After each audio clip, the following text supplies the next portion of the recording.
দারিদ্রতার কাছে হার না মানা গল্পের সাক্ষী মোসাম্মদ আসমা বেগম।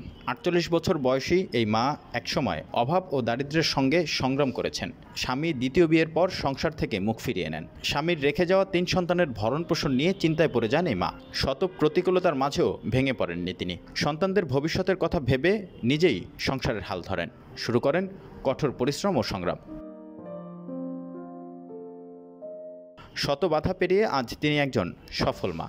সেই সংগ্রামী মায়ের খোঁজে নাটোর সদর উপজেলার দীঘাপতিয়া ইউনিয়নের গোবিন্দপুর এলাকায় যান ঢাকা মিলের প্রতিবেদক।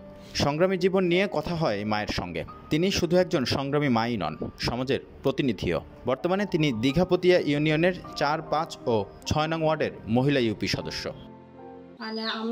আমার বিবাহ হয় 1991 সালে। 1990 সালে বিবাহ হওয়ার পর আমার প্রথম সন্তান হয় 91 সালে। 91 সালে আমার প্রথম সন্তান হওয়ার পর আবার পরবর্তীতে দ্বিতীয় সন্তান হয়। আবার একটি সন্তান আমার গর্ভে।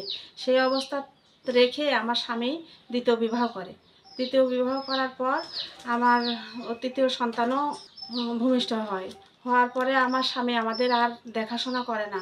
আমি খুব কষ্টে পড়ে যাই। তখন আমি কিভাবে আমার সন্তানদের নিয়ে আমি দিশেহারা, এত দিশেহারা হয়ে যায় যে আমি কীভাবে সন্তানদের লালন পালন করব, কিভাবে তাদের শিক্ষিত করব, বা কীভাবে কী খাওয়াবো, কী পড়াবো। আমি অনেক ইয়েতে পড়ে যাই।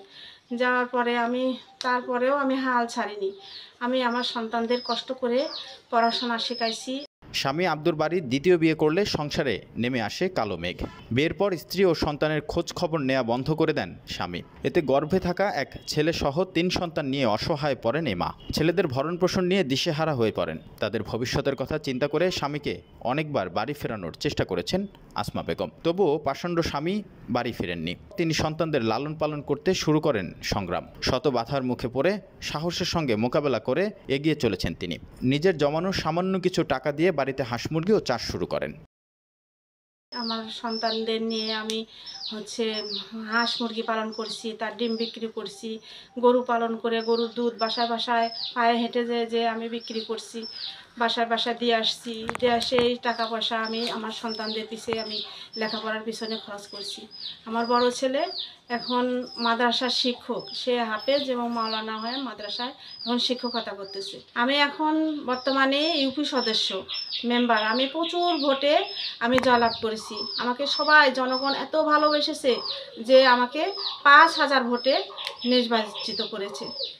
সংসার ও ছেলেদের পড়াশোনার খরচ চালাতে বাড়ি বাড়ি হেঁটে গরুর দুধ বিক্রি করেছেন এই মা। দীর্ঘ ১৯ বছর সংগ্রাম করে সন্তানদের পড়িয়ে গেছেন। সমাজে প্রতিষ্ঠিত মানুষ হিসেবে গড়ে তুলেছেন। গত ৫ বছর আগে মারা যান স্বামী আব্দুল বারী। বর্তমানে ৩ ছেলেই শিক্ষিত। বড় ছেলে হাফেজ মাওলানা আশিকুর রহমান পাবনা একটি মাদ্রাসার শিক্ষক হিসেবে চাকরি করছেন। মেজ ছেলে আশিকুর রহমান গোপালগঞ্জ বিজ্ঞান ও প্রযুক্তি বিশ্ববিদ্যালয়ে পড়াশোনার পাশাপাশি একটি বেসরকারি প্রতিষ্ঠানে চাকরিও করেন। সেই সঙ্গে ছোট ছেলে মোহাম্মদ তারিকুল ইসলাম ঢাকায় তিনি একটি মাদ্রাসায় পড়াশোনা করছেন।